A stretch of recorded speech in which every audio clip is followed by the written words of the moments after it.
We're so bad at predicting the next recession, predicting when the stock market's going to fall, predicting who's going to win the election. When I just accepted how terrible we are at predicting, there's two things that you can do after that. You can become a grump about it and say, there's nothing we can do. Nobody knows anything. Or you can say, okay, actually, are there things that never change that we put all of our weight into? If you look over history, business, economics, entertainment, medicine, politics, the themes that repeat themselves over and over again, the characters change, but it's the same movie over and over again. And once you focus on that, regardless of what happens in the future, we know that these things are going to be part of it. Mr. Morgan Housel. He's the author of The Psychology of Money, one of the best-selling business books of this decade. He can help anyone build wealth and change their life. 모건 하우절은 전 월스트리트 저널 기자이자 세계적인 베스트셀러 돈의 심리학의 저자입니다. 그는 두 번째 책으로 불변의 법칙을 출간했는데 출간하자마자 아마존과 뉴욕타임스 베스트셀러 자리에 오르며 수많은 독자들에게 극찬을 받았습니다. 모건 하우절은 사람들은 무엇이 변할 것인지에 대해 늘 관심을 갖지만 미래에 대비하기 위해서는 오히려 과거에도 지금도 미래에도 변함이 없는 불변의 법칙에 대해 알아야 한다고 강조하는데요. 과연 그게 무엇일까요? 그럼 바로 시작하겠습니다. 아마존의 창업자 제프 베이조스는 앞으로 10년 동안 무엇이 변할 것 같으냐는 질문을 자주 받는다고 합니다. 반면에 앞으로 10년 동안 변하지 않을 것은 무엇입니까? 라는 질문을 받는 경우는 거의 없다고 합니다. 그리고 그는 이 두 번째 질문을 더 중요하게 생각한다고 합니다. 베이조스는 저렴한 가격과 빠른 배송을 원하는 아마존 고객들의 욕구가 사라진 미래는 상상할 수 없다고 답합니다. 그래서 그 두 가지를 유지하는 데 주력한다고 합니다. 이런 접근법은 삶의 거의 모든 영역에서 유효합니다. 어찌 보면 간단하고 당연한 것입니다. 하지만 이것을 아는 사람은 그리 많지 않습니다. 세상사의 변하지 않는 특성과 인간의 변하지 않는 행동 방식을 이해하고 나면 세상이 왜 지금과 같은 모습인지를 더욱 깊이 이해할 수 있습니다. 그렇다면 세상에서 변하지 않는 것은 무엇일까요? 그 해답을 찾기 위해 역사 속으로 들어가 보겠습니다.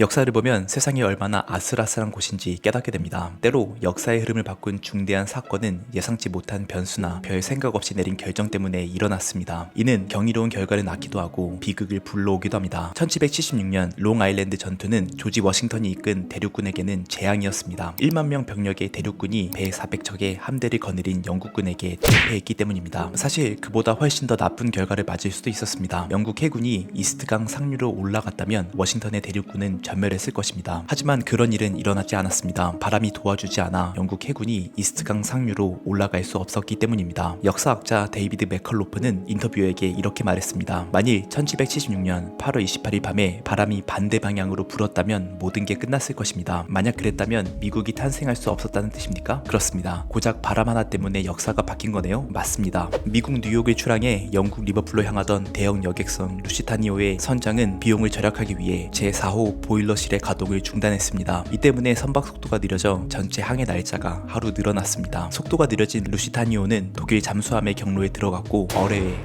격침되었습니다. 이로 인해 약 1200명의 승객이 사망했고 이 사건은 미국이 1차 세계대전 참전을 지지하는 쪽으로 여론을 기울인 중요한 계기가 되었습니다. 만약 제4호 보일러실이 가동됐다면 이 배는 독일 잠수함과 경로가 교차하기 하루 전에 리버풀에 도착했을 것입니다. 그랬다면 어뢰 공격을 피했을 것이고 미국은 이후 20세기 역사의 흐름을 완전히 바꿔놓은 전쟁에 참전하지 않았을지도 모릅니다. 비슷한 사례를 찾으려고 들면 끝없이 찾을 수 있습니다. 아주 하찮고 아무것도 아닌 요인이 다른 방향으로 움직였다면 역사 속의 큰 사건들은 지금 우리가 아는 것과 전혀 다른 결과를 맞았을 것입니다. 그만큼 이 세상은 아슬아슬한 곳입니다. 흔히 미래를 알려면 먼저 과거를 보라고 말합니다. 하지만 현실적인 관점에서 보면 과거를 보아도 미래는 알기 힘듭니다. 세상 모든 일은 예측 불가능한 방식으로 서로 영향을 주고받고 혼합되고 그 결과가 증폭되기 때문입니다. 그럼 아무 예측도 하지 말고 역사 공부도 하지 말라는 것이냐? 아닙니다. 역사 공부를 계속하며 인간 삶을 이해하되 다음 두 가지를 늘 기억해야 합니다. 첫 번째는 특정한 사건이 아니라 사람들의 행동 패턴을 토대로 예측해야 한다는 것입니다. 앞으로 50년 후에 세상이 어떤 모습일지 예측하기는 매우 어렵습니다. 그러나 그때도 여전히 사람들은 경제적 요인에 반응하며 탐욕과 두려움에 지배당하고 불확실성 등에 반응할 것입니다. 두 번째는 열린 상상력을 지녀야 한다는 것입니다. 오늘의 세상 모습이 어떻든 내일이 되면 그 누구도 생각하지 못한 작은 우연 때문에 모든 게 달라질 수 있습니다. 따라서 현재 상황을 뛰어넘어 늘 다양한 가능성을 고려해야 합니다. 문득 이런 질문이 떠오르실 수 있습니다. 통계를 활용하면 예측의 정교성을 높일 수 있지 않나? 물론 맞는 말입니다. 하지만 통계가 놓치는 것 또한 존재합니다.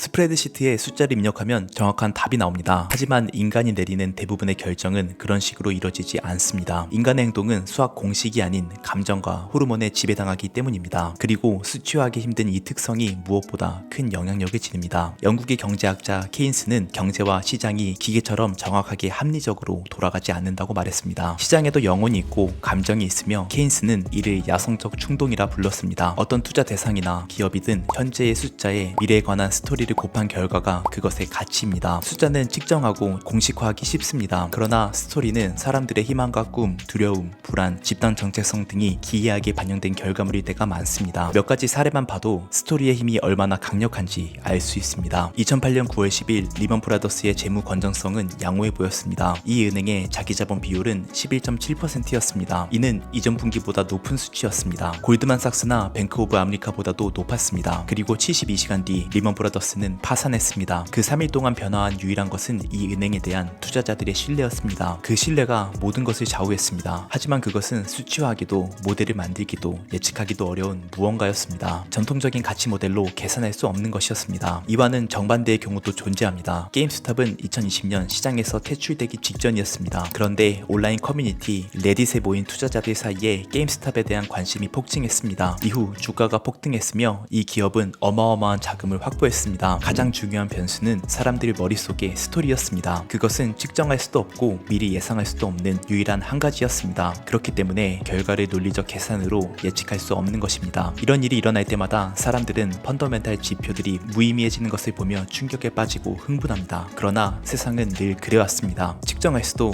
예측할 수도 모델을 수립할 수도 없는 그 한 가지가 모든 비즈니스와 투자 활동에서 가장 큰 영향력을 지닙니다. 통계와 계산으로는 이해할 수 없는 일들이 너무나 많습니다. 그리고 통계와 계산으로 측정이 대표적으로 어려운 것이 바로 리스크입니다. 우리는 위험을 줄이기 위해 만반의 준비를 합니다. 하지만 애석하게도 가장 큰 위험은 아무도 예상하지 못하는 위험입니다. 전혀 대비되어 있지 않다면 그 리스크가 현실이 됐을 때 피해가 엄청나기 마련입니다. 코로나 팬데믹, 9.12 테러, 대공황 등 이것들의 공통점은 큰 사건이었다는 점뿐만이 아닙니다. 이것들은 모두 누구도 예상치 못한 일이었으며 일어나기 전까지는 누구의 레이더에도 잡히지 않은 사건이었습니다. 시장의 버블에 관한 연구로 노벨 경제학상을 받은 로버트 슐러 교수는 대공황에 대해 이렇게 말했습니다. 그 일은 아무도 예견하지 못했습니다. 물론 주식시장이 고평가되어 있다고 말하는 일부 전문가는 있었습니다. 하지만 그것이 10년이나 이어질 경기 침체가 목전에 와 있다는 의미였을까요? 아무도 그런 말은 하지 않았습니다. 현재 시점에서 되돌아보면 광란의 20년대 이후 대공황이 터진 것이 당연하고 필연적인 일로 보입니다. 그러나 1930년대가 아직 오지 않은 미래일 뿐이었던 당시 사람들에게는 결코 그렇지 않았습니다. 이코노미스트는 매년 1월 발간 후에 그 해에 대한 예측을 싣습니다. 2020년 1월에 발간된 이코노미스트에는 코로나19 팬데믹에 대한 언급이 한마디도 없습니다. 2022년 1월 발간 후에는 러시아의 우크라이나 침공에 대한 언급이 전혀 없습니다. 그게 잘못했다고 비판하는 것이 아닙니다. 두 사건 모두 잡지 간행을 준비하고 있을 때는 알 수 없는 사건이었습니다. 바로 그것이 포인트입니다. 가장 큰 뉴스, 가장 큰 리스크, 가장 중대한 결과를 초래하는 사건은 늘 예상하지 못한 사건입니다. 이러한 리스크의 속성은 앞으로도 여전히 그럴 것입니다. 예측할 수 없다는 속성이 리스크를 위험한 것으로 만듭니다. 상상 가능한 모든 경우의 수를 검토했다고 믿을수록 그 경우의 수에서 벗어난 일이 발생했을 때 충격만 더 커질 것입니다. 하지만 이러한 현실 속에서 도움이 될 관점이 있습니다. 그 관점은 바로 캘리포니아 사람들이 지진을 바라보는 것처럼 리스크를 바라보는 것입니다. 그들은 대규모 지진이 언제고 반드시 일어날 것이라고 생각합니다. 하지만 언제 어디서 어떤 강도로 일어날지는 모릅니다. 비록 정확한 예측을 할 수는 없지만 구급대원들이 준비되어 있고 건물이 지진을 견딜 수 있도록 설계되어 있습니다. 리스크 관리와 확률 이론의 대가 나심 탈레브는 이렇게 말했습니다. 예측이 아니라 준비성에 투자하라. 정확한 예측이 있어야 대비를 하겠다고 생각할 때 리스크는 위험한 것이 됩니다. 오로지 예측에만 의존하기보다는 언제 어디서 닥칠지 모르는 리스크가 언제고 반드시 올 것이라고 예상하고 이에 대한 준비를 해두는 것이 낫습니다. 지금까지 어두운 측면을 다뤄봤는데 이제 관점을 바꾸어 밝은 측면에 집중해 보겠습니다.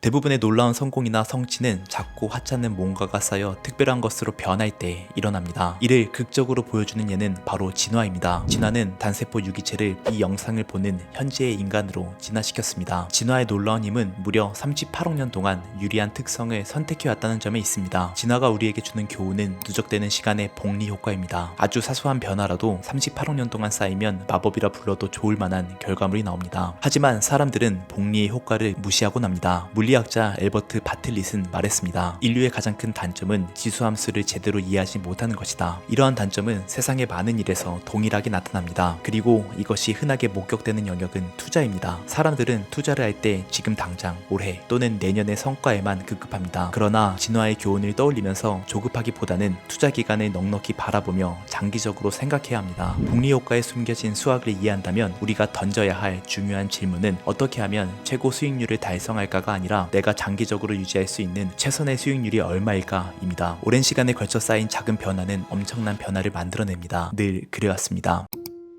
투자 이외에도 목표로 삼을 가치가 있는 많은 것들은 인고의 시간이 필요합니다. 하지만 대다수는 지름길을 원합니다. 그리고 이러한 경향은 더욱 심해지는 것 같습니다. 기술 발전이 결과물을 얻는 속도에 대한 우리의 기대치를 높여놓은 탓입니다. 목표로 삼을 가치가 있는 것에는 고통이 따릅니다. 중요한 것은 고통을 피하는 것이 아니라 고통을 개의치 않는 마인드를 갖는 것입니다. 제프 베이조스는 현실적인 관점으로 일에 대해 다음과 같이 말했습니다. 만일 자기 직업에서 하는 일의 절반만 즐길 수 있어도 그것은 대단한 일이다. 어떤 일에든 싫은 측면이 있기 마련이다. 베이조스는 이를 빗대어 말했지만 사실 이 표현은 일 이외의 다른 많은 영역에도 똑같이 적용됩니다. 잊지 말아야 할 것은 목표로 삼을 가치가 있는 것 중에 공짜는 없다는 것입니다. 모든 것에는 비용이 따르며 대개 그 비용은 잠재적 보상의 크기와 비례합니다. 하지만 가격표가 달린 경우는 드뭅니다. 비용을 현금으로 치를 수 없다는 이야기입니다. 목표로 삼을 가치가 있는 것은 대부분 스트레스, 불확실성, 까다로운 사람 상대하기, 관료주의, 기나긴 시간, 끊임없는 회의감 등의 형태로 우리에게 비용을 청구합니다. 이는 발전과 성공을 위해서는 불가피합니다. 이러한 비용을 비효율성으로 치환해 표현하겠습니다. 우리가 사는 세상은 비효율성 투성이입니다. 이러한 비효율성이 사방에 존재한다는 사실을 깨달을 때 우리가 던져야 할 질문은 어떻게 하면 그것을 피할까가 아닙니다. 우리가 던져야 할 질문은 혼란스럽고 불완전한 이 세상을 살아가기 위해서는 얼만큼의 비효율성을 견디는 것이 최선일까입니다. 만일 이를 견디는 능력이 제로라면, 즉 의견 충돌, 비효율적인 일, 의사소통 오류 같은 것들을 극도로 혐오한다면 타인과의 교류나 협력이 필요한 일에서 성공할 확률도 극히 낮아집니다. 그 반대, 즉 엉터리 같은 일이나 성가신 문제, 불편함을 무조건 참고 받아들이는 건 역시 나쁘기는 매한가지입니다. 그러면 우리는 세상의 산채로 잡아먹힐 것입니다. 따라서 목표로 이르는 길은 쉽지 않다는 것과 그 과정에는 비효율성이 존재한다는 것을 인지하고 계속 정진해야 합니다. 그렇다면 비효율성의 적정선을 측정할 수 있고 수치화할 수 있을까요? 그렇지 않다고 봅니다. 이 적정선을 이해하기 위해서는 세상과 주변 환경, 그리고 인간에 대한 이해 등 인문학적인 통찰이 필요할 것입니다. 그리고 이 통찰이야말로 끊임없이 변화하는 세상에서도 굴하지 않을, 즉 모든 변화 속에서도 변하지 않을 본질이라고 생각합니다. 세상은 끊임없이 변화해왔고 그 변화의 속도는 앞으로도 더욱 빨라질 것입니다. 하지만 이 모든 변화 속에서도 변하지 않는 본질이 있다는 것을 기억하시길 바랍니다. 변하지 않을 것에 집중할 때 우리는 흔들림 속에서도 확신과 방향성을 찾을 수 있을 것입니다. 과거에도 그랬고 앞으로도 물론 그럴 것입니다. 작은 우연으로 촉발된 사건이 예측 불가능한 방식으로 미래 역사에 영향을 미칠 것입니다. 그 사건은 우리에게 행운을 가져다 줄 수도 불행을 가져다 줄 수도 있습니다. 우리가 할 수 있는 것은 그 행운을 움켜쥘 자질을 갖추는 것과 불행을 최소화할 수 있도록 대비하는 것입니다. 기술의 발전으로 많은 부분에서 더더욱 정교한 예측이 가능해질 것입니다. 하지만 사람의 감정과 행동은 예측 불가능하게 전개될 수 있다는 것을 기억하시길 바랍니다. 자산시장의 버블과 위축은 계속될 것이며 인간의 감정과 행동이 관여된 많은 부분에서 예측이 벗어나는 일들이 계속될 것입니다. 많은 이들이 이번에는 다르다고 말할 것입니다. 하지만 결코 다르지 않을 수도 있다는 것 또한 마음에 염두하시길 바랍니다. 수많은 지름길들이 여러분을 유혹할 것입니다. 하지만 목표로 삼을 만한 가치가 있는 것들에 쉬운 길이 있다면 먼저 의심해 보시길 바랍니다. 가치 있는 많은 것들은 쉽게 이뤄지지 않으며 인고의 시간을 필요로 합니다. 그렇기에 그러한 고통을 피하려는 생각보다는 초연히 이겨낼 수 있는 단단한 마음가짐을 기르시길 바랍니다. 언급한 것 이외에도 앞으로 예상치 못한 변화와 리스크, 그리고 불확실성을 여러 번 마주하게 될 것입니다. 물론 쉽지 않겠지만 우리가 사는 세상에는 기쁘고 힘든 일이 반복된다는 것을 기억하십시오. 그리고 이러한 어려움 속에서도 변하지 않는 원칙과 가치를 지키며 자신의 길을 걸어 나가시길 바랍니다. 그렇게 변하지 않는 본질을 붙잡으며 성장해 나가시길 응원하겠습니다. 오늘 컨텐츠는 책 불변의 법칙의 23가지 챕터 중 5가지를 엮어 만들었습니다. 다루지 못한 내용 중에도 흥미롭고 도움이 되는 것들이 많으니 보다 자세한 내용을 알고 싶으시다면 책을 읽어보시길 권해드립니다. 감사합니다. 좋아요와 댓글 및 구독은 영상 제작에 큰 힘이 됩니다.